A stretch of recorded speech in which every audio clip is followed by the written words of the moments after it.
Hello guys, welcome to Shri Ganesh IAS. कैसे हैं आप सब? आई होप सब लोग अच्छे होंगे। सो अपनी करंट अफेयर की जो सेशन चल रही थी उसको अगेन कंटिन्यू करते हुए आज का सेशन हम शुरू करते हैं।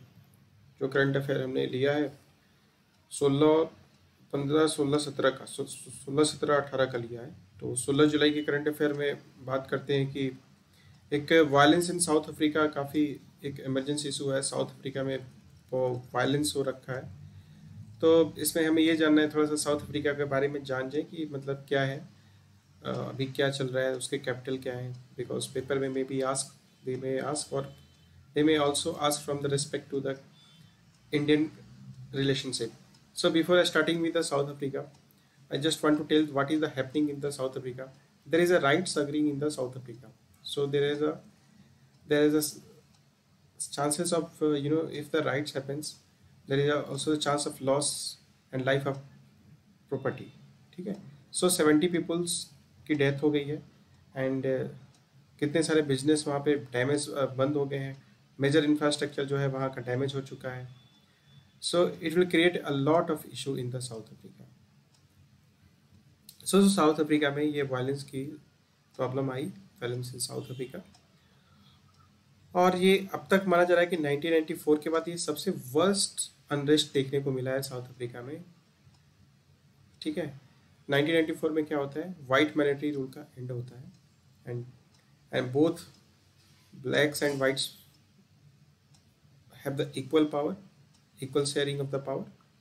सो अब यहाँ पे बात करते हैं साउथ अफ्रीका में। तो साउथ अफ्रीका के नेबरिंग के बारे में देखें तो नामीबिया है, बोत्सवाना है, जिम्बाब्वे है, मोजाम्बिक है, ठीक है, और एक स्वाजीलैंड है।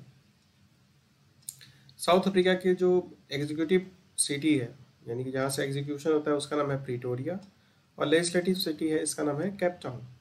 ठीक है। तो ये हमारे जानने योग्य बातें हैं।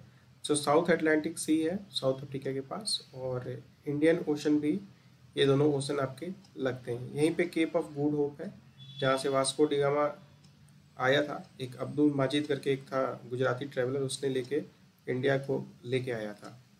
सो इतना नहीं चाहिए, बस इतना पता रहना चाहिए कि वायलेंस साउथ अफ्रीका में हुआ, और इंडिया और जो साउथ अफ्रीका के रिलेशंस के बीच में एक रेड फोर्ट डिक्लेरेशन है और दूसरा एक तशवानी डिक्लेरेशन है। तो ये रेड फोर्ट डिक्लेरेशन किससे संबंधित है, किससे रिलेटेड है, तो वो इंडिया और साउथ अफ्रीका के रिलेशनशिप से मतलब है। तो मित्रों, यही हमारे जानने वाली चीज़ें हैं। बाकी बहुत सारे करंट अफेयर में अगर हम डीपली जाएंगे तो जो कि बहुत सारी कोचिंग जो है कि 2 घंटे उसी को दिखाएंगे कि क्या है, तो उतना हमें नहीं जाना है, हमें काम की चीज़ें मिल गई। बाकी आईआर का सेशन होगा तो वो उसमें हम देखेंगे ज़्यादा से ज़्यादा। अच्छा, ये जो प्रोटेस्टर हैं वो जैकब जुमा को छुड़ाना चाहते हैं, ये याद रखिएगा। उनके एक्स प्रेसिडेंट थे, अभी रामफोसा वहाँ के प्रेजेंट टाइम में प्रेसिडेंट है। तो ऐसा कह रहे हैं कि वो फेल हो गए हैं, गवर्नमेंट उनकी फेल हो गई है। और इंडिया और साउथ अफ्रीका रिलेशन, तो वही गांधी जी ने अपना सत्याग्रह शुरू किया था, और वैसे इंडिया ही ऐसा था जो फर्स्ट कंट्री था जो कि ट्रेड रिलेशंस साउथ अफ्रीका के साथ उसने रिकॉग्नाइज किया। बस यही सब सारी चीज़ें हैं, बाकी हमें जानने की जरूरत नहीं है। बस एक रेड फोर्ट डिक्लेरेशन याद रखिएगा, साउथ अफ्रीका में हमारे साथ हुआ था 1994 में। ठीक है। और 1994 में, सॉरी माफ़ करिएगा, 1987 में हुआ था रेड फोर्ट डिक्लेरेशन। उसके बाद इससे तशवानी डिक्लेरेशन हुआ था अक्टूबर 2006 में। तो अगर क्वेश्चन आता है कि ये रेड फोर्ट डिक्लेरेशन क्या है, तो वो इंडिया और साउथ अफ्रीका के रिलेशन के बीच में है। बहुत सारी कम्युनिटी भी हमारे वहाँ रहती है। ऐसा देखने में आया था कि बहुत सारे इंडियन जो है वो गन वन निकल के बाहर निकल गए हैं। बहुत सारा वीडियो और फोटो वायरल हुआ था। अब जो नेक्स्ट आते हैं एडजर्नमेंट मोशन। तो एडजर्नमेंट मोशन एक मोशन है जो कि पार्लियामेंट में यूज़ होता है, और ये सिर्फ लोकसभा में यूज़ होता है। ठीक है। इस मोशन को सिर्फ लोकसभा में यूज़ करते हैं। अगर आपने पॉलिटी पढ़ी होगी तो आपको एडजर्नमेंट मोशन के बारे में थोड़ा बहुत तो जानकारी होगा। बस ये याद रखिए कि एडजर्नमेंट मोशन इस बार पास करने की ये लोग बात कर रहे हैं Lok Sabha, against the government for the 3 controversial farm bills. जो कंट्रोवर्शियल फार्म बिल लॉज हैं उसके अगेंस्ट, फार्म लॉ के अगेंस्ट ही करेंगे, और ये अकाली दल पार्टी लाएगी। बात करते हैं एडजर्नमेंट मोशन क्या होता है। एडजर्नमेंट मोशन को तब इस्तेमाल करते हैं पार्लियामेंट में जो काफ़ी एक अर्जेंट इशू या इम्पोर्टेंट इशू जनरल पब्लिक के लिए बनता है, और ऐसा मानते हैं कि इसका मिनिमम डिस्कशन है वो 2 और 30 मिनट का डिस्कशन होगा, ठीक है। और ये सिर्फ लोकसभा में ही इंट्रोड्यूस होता है और ये गवर्नमेंट को सेंसर करता है, क्वेश्चन करता है, ठीक है। और एडजर्नमेंट मोशन पास करने के लिए 50 मेंबर का सपोर्ट आपको चाहिए। तो ये एक आपका एडजर्नमेंट मोशन है, इसको आप देख लेंगे। और भी बहुत सारे मोशन होते हैं। प्रिविलेज मोशन, जो कि ये प्रिविलेज मोशन तब यूज होता है जब कोई मेंबर या ब्रीच करता है पार्लियामेंट्री प्रिविलेज को, तब उसको इशू करते हैं। और ये प्रिविलेज मोशन दोनों सदन में होता है, राज्यसभा और लोकसभा में। सेंसर मोशन होता है, ये सिर्फ लोकसभा में होता है। तो ये सिर्फ मिनिस्टर और ग्रुप ऑफ मिनिस्टर के अगेंस्ट या फिर इंटायर काउंसिल के मिनिस्टर के अगेंस्ट दिया जाता है। तो सेंसर से याद रखिएगा, मिनिस्टर से इसको अगेंस्ट लेते हैं। कॉल अटेंशन मोशन, जब कोई अर्जेंट पब्लिक इंपॉर्टेंस हो जाता है, ठीक है, तो वहाँ भी यूज़ करते हैं स्टेटमेंट देके। और ये राज्यसभा और लोकसभा एज वेल होता है। बट एडजर्नमेंट मोशन जो है ये सिर्फ लोकसभा में होता है, ताकि अटेंशन गवर्नमेंट का ड्रॉ कर सके किसी अर्जेंट पब्लिक इंपॉर्टेंस में, ठीक है। इसमें सेंसर भी इसमें वो होता है कि गवर्नमेंट के अगेंस्ट आप सेंसर लगा सकते हैं, और it can be move only in Lok Sabha. उसके बाद से no day yet named motion, ये मोशन जो है आपका ये राज्यसभा लोकसभा दोनों में होता है। तो ये स्पीकर इसको एडमिट करता है, लेकिन इसको डेट कोई नहीं बताता है। तो नो डेट येट मतलब अभी तक कोई डेट मतलब नहीं है, ठीक है। नॉन कॉन्फिडेंस मोशन, ये आपका हमारे कॉन्स्टिट्यूशन ऑफ इंडिया में है, ये 75 में। इसमें ये पूरी मिनिस्ट्री के अगेंस्ट इसको इशू किया जाता है, ठीक है। और ये सिर्फ राज्यसभा में ही इसको नॉन कॉन्फिडेंस मोशन को ला सकते हैं। और ये इससे क्या होता है कि अगर ये पास हो जाता है तो Lok Sabha can remove the ministry from office by passing no confidence motion. और इसके लिए सिर्फ 50 मेंबर की जरूरत होती है, ठीक है। और ये सिर्फ लोकसभा में ही होता है, पास होता है, ठीक है। अगर नो कॉन्फिडेंस मोशन में अगर गवर्नमेंट हार जाती है ना, तो पूरी मिनिस्ट्री को चेंज करना पड़ता है, मतलब, ठीक है। और ये सिंपल मेजोरिटी से पास हो जाता है। ये मोशन ऑफ थैंक्स एक होता है जो प्रेसिडेंट जब एड्रेस करते हैं किसी भी फिजिकल ईयर के स्टार्ट होने पे, या फिर जब चुनाव होता है और जीत के आते हैं, तो उसका डिस्कशन करते हैं इसमें, ठीक है।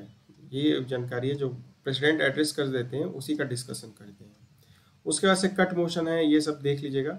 ये लोकसभा में होता है। ये मतलब कि आप ग्रांट वांट को कट कराने के लिए इसको इशू करते हैं। अब जो नेक्स्ट आया है ड्राफ्ट ड्रोन रूल्स 2021, ये ड्रोन के लिए ड्राफ्टिंग की गई है। अब इसमें ये कर दिया गया कि 500 केजी तक का आप लार्ज जो है ड्रोन्स जो है आप उसको उड़ा सकते हैं, ठीक है, आप उसको उड़ा सकते हैं। और ये मिनिस्ट्री ऑफ सिविल एविएशन इसको देखता है। तो ये ड्राफ्ट करा है, अभी ये ड्राफ्ट है, अभी सिर्फ ड्राफ्ट है, तो बिल आया नहीं है, तो ये हमारे लिए अभी जरूरी नहीं है। जो पुराना वाला है वही हमारे लिए जरूरी है, क्योंकि अभी ये ड्राफ्ट है।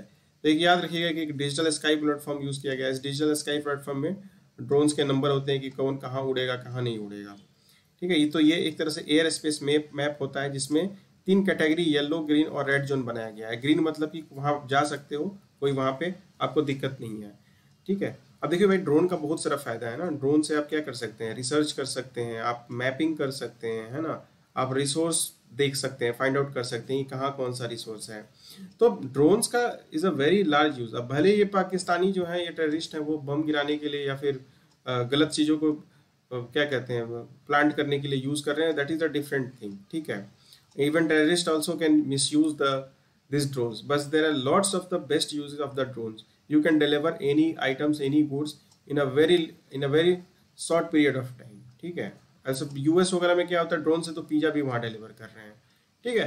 तो इसको अब ड्रोन से हमारे यहाँ तो पिज्जा डिलीवर तो नहीं, बट ड्रोन से हमारे यहाँ सीने क्या कहते हैं, शादियों में आजकल नया एक वो जो चढ़ा है कि ड्रोन से फोटोग्राफी होगी, that is a different thing, ठीक है। बट द ड्रोन का बहुत सारा यूज़ है। हम ड्रोन से इवन छिड़काव भी कर सकते हैं अपने खेतों में आप ड्रोन से छिड़काव कर सकते हैं, ठीक है। कीटनाशक वगैरह भी कर सकते हैं। तो ये बहुत सारा इसका आप आपका क्या कह सकते हैं, एक सस्टेनेबल यूज आप इसको करिए। तो ड्राफ्ट है तो अभी अपने लिए इम्पोर्टेंट नहीं है बस। तो अब यही कह रहा है कि मतलब पायलट के लिए लाइसेंस नहीं चाहिए, है ना। फॉरेन ओन्ड कंपनी भी इसको यूज़ कर सकती है, कोई रिस्ट्रिक्शन नहीं लगाएंगे, है ना। सेफ्टी फीचर्स वगैरह भी गवर्नमेंट मतलब रियल टाइम ट्रैकिंग, ये जियो फेंसिंग वगैरह, ठीक है, ये सब भी देख सकते हैं। और इसमें एक चीज़ किया है कि अब ये इंक्रीज कर दिया है 300 से 500 केजी तक का। तो 500 केजी तक ड्रोन टैक्सी आप यूज़ कर सकते हो, ठीक है। अब ये कुछ साइज है ड्रोन के, लार्ज जो होता है याद रखिएगा ग्रेटर देन 150 kg होता है। तो वो अगर ऑप्शन में पूछ देगा कि large are not allowed but only small and nano macro are allowed, तो ये रॉन्ग हो जाएगा अपना, because large is the up to 150 और हम बात कर रहे हैं कि 500 kg तक का अब हम उसको अथोराइज कर रहे हैं, ड्राफ्ट किया है कि अब 500 kg तक का भी आप उड़ा सकते हो ड्रोन को। ठीक है जी, तो ये हो गया आपका। अब एक नेक्स्ट आता है वर्ल्ड यूथ स्किल डे। तो ये वर्ल्ड यूथ स्किल डे से संबंधित है कि 15 जुलाई को एवरी ईयर इसको मनाया जाता है। यूनाइटेड नेशन में इसको डेजिग्नेट किया गया था 2014 में। उसी के बाद से 2015 में आपको पता होगा कि अपनी जो मिनिस्ट्री है वो लेके आई थी स्किल इंडिया मिशन। अब एक इंचाओ डिक्लेरेशन है 2030 तक का। इंचाओ डिक्लेरेशन भी कहता है कि आप स्किल करिए, लोगों को स्किल दीजिए, वॉलंटरी दीजिए, वॉलंटरी स्किल लोगों को दीजिए ताकि लोगों के पास स्किल आ सके और अपनी अर्निंग बढ़ा सके। तो एक ये भी एक इम्पॉर्टेंट आपका है कि आप टेक्निकल और वोकेशनल डेवलपमेंट के लिए इंचाओ डिक्लेरेशन याद रखिएगा। इंचाओ डिक्लेरेशन ये आपका संबंधित है स्किल करने का, वोकेशनल ट्रेनिंग इन इलेक्ट्रॉनिक और ट्रेनिंग और या फिर डिजिटल ट्रेनिंग में आप उनको लोगों को स्किल दीजिए। इंचाओ कहाँ की सिटी है, अगर किसी को पता है तो बता दे कमेंट करके। ठीक है, तो एम इसका यही है कि स्किल्स प्रोवाइड करो, स्किल होगा तो लोगों के पास एम्प्लॉयमेंट मिलेगा, फिर वर्क होगा, एंटरप्रेन्योरशिप बढ़ेगा। ठीक है, तो इंचाओ डिक्लेरेशन वही 2030 वाली, और ये आप देख लीजिएगा, बाकी इसमें कुछ खास नहीं है। State of youth employment and school during, एक ये यूनेस्को का एक रिपोर्ट है कि स्कूल शट डाउन हो गया, बहुत सारे लोग पढ़ाई लिखाई छोड़ दिए, तो ये चीज़ है। प्रधानमंत्री कौशल विकास योजना है ना, तो प्रधानमंत्री कौशल विज्ञान के 3rd वर्जन लॉन्च हुआ है 2021 में, ये याद रखिएगा। ठीक है, और इसमें 300 स्किल कोर्सेज अवेलेबल कराए जाएंगे। तो ये अभी के लिए है। जो ओरिजिनल था प्रधानमंत्री कौशल विकास योजना, ये आपका 2015 में आया था। तो इसका यही था कि फ्री प्रोवाइड करें, फ्री स्किल ट्रेनिंग और यूथ को देंगे। फिर से ये नेशनल कैरियर सर्विस प्रोजेक्ट 2015 में लॉन्च हुआ था। इसमें फ्री ऑनलाइन कैरियर स्किल वगैरह ये सब देना था ये। ठीक है, फिर से संकल्प एक इनिशिएटिव था, युवा स्कीम है। तो इसको आप पढ़ लीजिएगा, उतना इम्पोर्टेंट है, बट हमारे लिए मेन इम्पोर्टेंट था ये प्रधानमंत्री स्किल योजना, और 15 जुलाई को एवरी ईयर मनाते हैं। तो पूछ सकता है ये कि क्योंकि ये गवर्नमेंट का, और गवर्नमेंट इस बार जिसका 6th मतलब क्या कहते हैं, जो 6ठा संस्करण था, ठीक है, वो इसको इस बार मनाई है ना। तो ये 6th सेशन था इस बार का, 15/6/21 ही होता है, 2021 चल रहा है। अब इंडिया टेक्सटाइल सेक्टर के बारे में बात करते हैं। तो ये न्यूज़ में था क्योंकि जो टेक्सटाइल मिनिस्टर हैं उन्होंने काफ़ी बड़ा रिव्यू लिया है कि भाई ये टेक्सटाइल सेक्टर, टेक्सटाइल मिनिस्टर हैं पीयूष गोयल, है ना, तो ये ऑलरेडी बहुत एक्सपीरियंस और स्किल्ड आदमी है। तो टेक्सटाइल के बारे में बात करें तो ये मेंस का टॉपिक हो सकता है। ठीक है, ये आपका मेंस के GS 1 में भी आ जाएगा, ज्योग्राफी वाले पार्ट में, ह्यूमन रिसोर्स वाले में, और GS 3rd में भी आ जाएगा अपना, है ना, इकोनॉमी वाले पार्ट में। तो large intensive labour intensive sector है, इसमें बहुत सारे लेबर को अप्लाई कर सकते हैं, तो बहुत सारे लोगों को एम्प्लॉयमेंट मिल सकता है, और कहते हैं कि ये एग्रीकल्चर के बाद, ठीक है, ये सबसे ज़्यादा इंडिया में एम्प्लॉयमेंट दे सकता है। अब 2 तरह के सेगमेंट है इसमें, अनऑर्गेनाइज्ड है, ऑर्गेनाइज सेक्टर है। तो ऑर्गेनाइज में स्पिनिंग, एपरल और गारमेंट सेगमेंट आ जाता है, और अनऑर्गेनाइज में हैंडलूम, हैंडीक्राफ्ट वाला हो गया, सेरिकल्चर वाला हो गया। तो ये सब सारी बातें होगी, ये मेंस के लिए काफ़ी इंपॉर्टेंट है। तो ये चीज़ है, इंडिया को बताते हैं कि 6th लार्जेस्ट प्रोड्यूसर है टेक्निकल टेक्सटाइल का, और 6% ग्लोबल शेयर है इंडिया का प्रोड्यूसिंग करने में कॉटन एंड जूट का।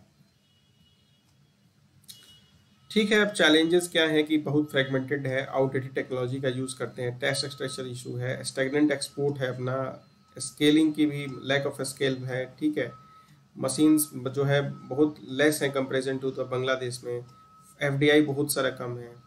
तो ये सब सारी चीज़ें इशू है, मेंस का टॉपिक है आपका, उसमें काम आ जाएगा। कुछ इनिशिएटिव लिए गए हैं, लाइक ATUFs जो 2015 में लिया गया था कि अपग्रेड करो, है ना, टेक्सटाइल पार्क बनाने की बात हुई थी। फिर उसके बाद से एक स्मार्ट नाम का स्कीम लाया था, जिसमें ये था कि स्किल्ड वर्कर की शॉर्टेज को कम किया जाएगा। फिर से नॉर्थ ईस्टर्न रीजन के लिए खोला गया। ठीक है, पावर टैक्स खोला गया, स्किल समग्र स्कीम इसमें था, जूट आई केयर खोला गया। अब ये नेशनल टेक्निकल टेक्सटाइल मिशन आया था। ठीक है, इसका ये था कि हमें अपने कंट्री को पोजीशन करना है कि हम ग्लोबल लीडर बन सकें टेक्निकल टेक्सटाइल, मतलब टेक्सटाइल हम अपना टेक्निकल के साथ करेंगे, और हम अपने डोमेस्टिक मार्केट को 40 बिलियन टू 50 बिलियन 2024 तक लाएंगे। तो ये नेशनल टेक्निकल टेक्सटाइल मिशन एक था। वे फॉरवर्ड यही कि भाई आप इनोवेशन यूज़ करो, टेक्नोलॉजी यूज़ करो, फैसिलिटेशन दो, फैसिलिटेट करो, मेगा एप्पल पार्क खोलो, एटसेट्रा एटसेट्रा। अब नेक्स्ट एक बड़ा इंपॉर्टेंट है, इसमें कहा है कि लैंसेट एक जो सर्वे करता है, लैंसेट जो है उसके स्टडी के अनुसार इंडिया में न्यूरोलॉजिकल डिसऑर्डर बहुत ही ज़्यादा इंक्रीज हो रहा है। ठीक है, अगर 1992 2019 में अगर हम देखें तो ये एक काफ़ी ज़्यादा इंक्रीज हुआ है, और बता दें कि 10% टोटल बर्डन है हमारा। ठीक है, 10% टोटल बर्डन ऑफ डिजीज उसमें न्यूरोलॉजिकल डिसऑर्डर ही आते हैं। तो अब ये न्यूरोलॉजिकल डिसऑर्डर जो इसकी स्टडी की गई है, तो ये पार्ट है global burden of disease study 2019 का, जो पब्लिश किया है India state level disease burden initiative. ये ज्वाइंट इनिशिएटिव था ICMR का और कुछ बहुत सारे पब्लिक हेल्थ इंस्टीट्यूशन थे। अब बात होती है कि ये न्यूरोलॉजिकल डिसऑर्डर क्या होता है। तो न्यूरो आपका नर्व से रिलेटेड है ना। तो आपके मान लीजिए कोई आपका नर्व का फंक्शन ही काम करना बंद कर दिया, ठीक है, या फिर उस नर्व से कुछ उसमें डिसऑर्डर हो गया जिससे बॉडी का कोई पार्ट जो है वो वर्क करना बंद कर दिया। ठीक है, तो नॉन कम्युनिकेबल जो होता है, जिसको बिना कम्युनिकेबल ये डिसऑर्डर हो जाता है, जैसे स्ट्रोक हो जाना, हेडेक डिसऑर्डर होना, है ना।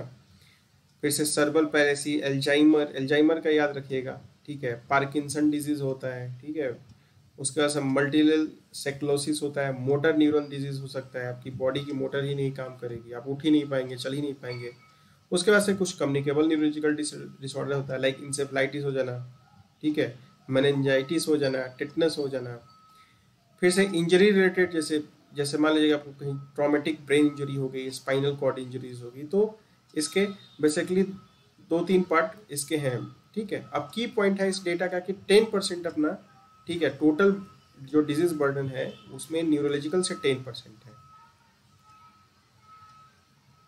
ठीक है, तो ये बात होती है आपकी।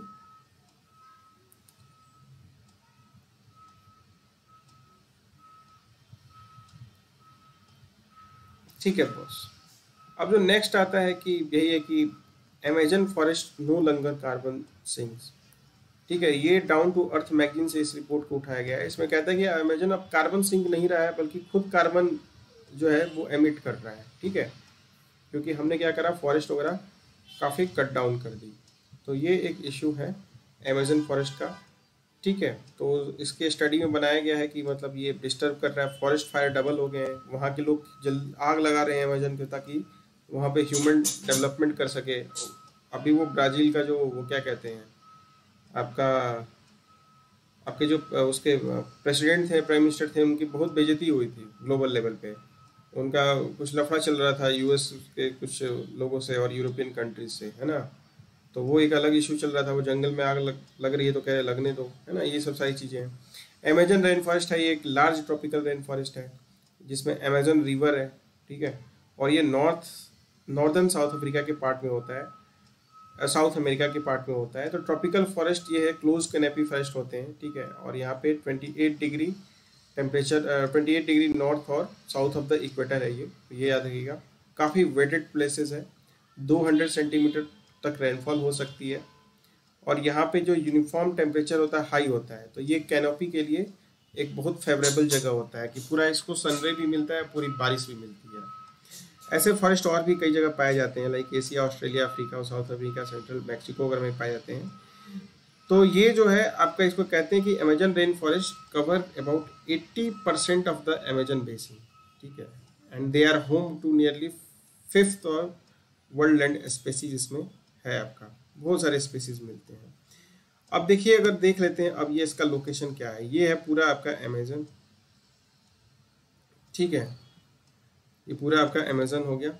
अब इसके नॉर्थ में गुएना हाईलैंड है, इधर अटलांटिक है, इधर एंडीज फॉरेस्ट है, और इधर बोलीविया नीचे प्लेटू है। तो ब्राजीलियन सेंट्रल प्लेटू भी है यहाँ पे, तो ये याद रखिएगा। उसके बाद से लैंडस्लाइड एंड फ्लैश फ्लड की बात हो रही है। तो लैंडस्लाइड और फ्लैश फ्लड का अभी हिमाचल में देखने को मिला है। ठीक है, तो इसके बारे में बात करते हैं कि ये लैंडस्लाइड क्या होता है। तो लैंडस्लाइड क्या होता है कि इसको movement of mass of rock, debris और अर्थ डाउन अ स्लोप कहते हैं। ठीक है, और they are a type of mass wasting, जिसमें डाउन, जैसे मान लीजिए कि क्या होता है, ये पहाड़ है सपोज करिए, अब यहाँ से बहुत सारा रॉक, बाउल्डर्स या फिर मिट्टी गिर गई, तो और बहुत सारा एक पार्ट गिर गया, तो इसको कहेंगे रोड, इसको कहेंगे हम लैंड स्लाइड हो गया। मतलब लैंड का कुछ पार्ट जो है स्लाइड हो गया और खिसक के नीचे आ गया। ठीक है, तो ये हो गया आपका। और दैट ये आपका उसमें फॉल्स, टॉपल, स्लाइड्स, स्प्रेड्स और फ्लोज भी कहते हैं। कॉजेज क्या हो सकता है भाई, एक तो स्लोप मूवमेंट कॉजेज हो सकता है, ठीक है, जो कि डाउनवर्ड मूवमेंट करता है, ठीक है, उससे ह्यूमन एक्टिविटी से भी हो सकता है, जियोलॉजिकल एक्टिविटी से, मॉर्फोलॉजिकल एक्टिविटी से भी हो सकता है, ठीक है। जियोलॉजिकल मतलब कि क्या मटेरियल उसमें कौन सा कैरेक्टरिस्टिक क्या है, ठीक है, कहीं वो फ्रैक्चर तो नहीं हुआ है, कहीं उसमें डिफरेंट लेयर तो नहीं क्रिएट हो गए हैं, ठीक है। फिर से स्ट्रेंथ, स्टिफनेस, ये लैंडस्लाइड का एक बहुत बड़ा टॉपिक है, तो आप ये भी मेंस का टॉपिक है, ठीक है। ह्यूमन एक्टिविटी से यार उससे भी हो सकता है, ठीक है, या एक आपने एग्रीकल्चर कर दिया, कंस्ट्रक्शन बना दिया, आपने क्या किया, जैसे यहाँ पे पहाड़ पे रास्ता काट के खूब सारा कंस्ट्रक्शन का पार्ट बना दिया। अब हुआ क्या कि ये जो है ये काफ़ी फ्रेजाइल है, यहाँ का इकोसिस्टम या जियोलॉजी यहाँ की फ्रेजाइल हो, तो क्या करें, कभी ना कभी जो उस पर ज़्यादा प्रेशर आप दोगे वह टूट के नीचे गिरेगा, तो ह्यूमन एक्टिविटी से हो सकता है। और लैंड स्लाइड प्रोन एरिया कौन है, तो लैंड स्लाइड प्रोन एरिया जो है आपका हिमालयन ट्रैक्ट है, हिल्स है, माउंटेन्स है, टेरेन्स है, वेस्टर्न घाट्स है, ये सब आपके पार्ट हैं। तो इसके लिए क्या करना चाहिए, मिटिगेशन करिए, बचाव करिए पहले से, कि कंस्ट्रक्शन ना करें, जहाँ भी काफ़ी सेंसिटिव जोन है वहाँ ना करिए, एग्रीकल्चर को काफ़ी लिमिट करिए, है ना, डेवलप लार्ज सेटलमेंट्स को वहाँ पे नहीं करने दीजिए, फॉरेस्टेशन करिए, खूब ज़्यादा पेड़ लगाइए, टेरिस फार्मिंग को इंकरेज करिए, है ना, step by step farming, mapping. अब देखो जी, जो अपना जियोलॉजिकल सर्वे ऑफ इंडिया उसने मैपिंग किया है, ठीक है, तो ये सभी सारी चीज़ें हैं आपकी। अब इसमें फ्लैश फ्लड क्या होता है, जैसे मान लीजिए कि sudden surge in water level, ठीक है, अगर हो जाता है, मान लीजिए कि बहुत सारा रेन यहीं पे हो गया इस पहाड़ के नीचे, तो इतना ज़्यादा रेन हो गया कि ये समझिए कि ये कमज़ोर था नीचे से और ये नीचे डाउनवर्ड गिर गया, तो ये भी हो सकता है आपका, ठीक है। और ये लोकलाइज्ड इवेंट होता है, और ये 6 घंटे, मतलब अगर very high peak and usually have less than 6 hour between the occurrence of the rainfall and the peak flood, ठीक है, ये भी होता है। फ्लड सिचुएशन वर्सन हो जाती है इसकी वजह से, ड्रेनेज सिस्टम जो इन द प्रेजेंस ऑफ जो चॉक ड्रेनेज लाइंस है, इंक्रोचमेंट, ये सब सारा चीज़, तो इसकी वजह से क्या होता है कि और फ्लडिंग, फ्लैश फ्लड आ जाता है।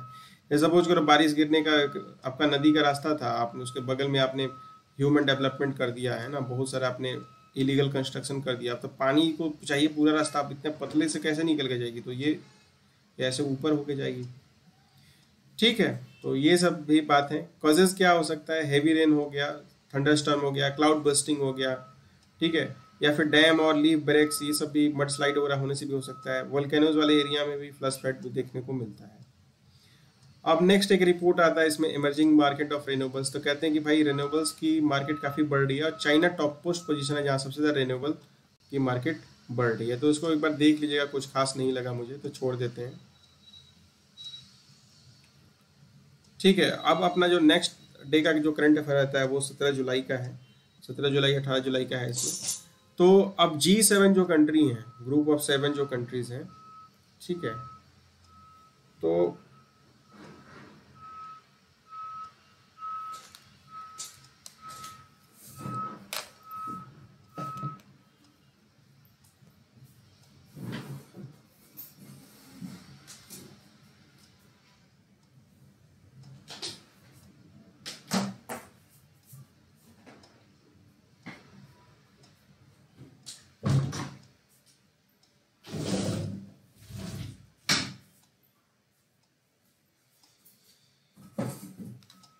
तो ये जो ग्रुप ऑफ 7 कंट्रीज हैं आपकी, G7 कंट्रीज इनको कहते हैं, तो इन्होंने कहा है कि build back better world initiative एक खोला है इन लोगों ने, जिसका नाम है build back better world initiative.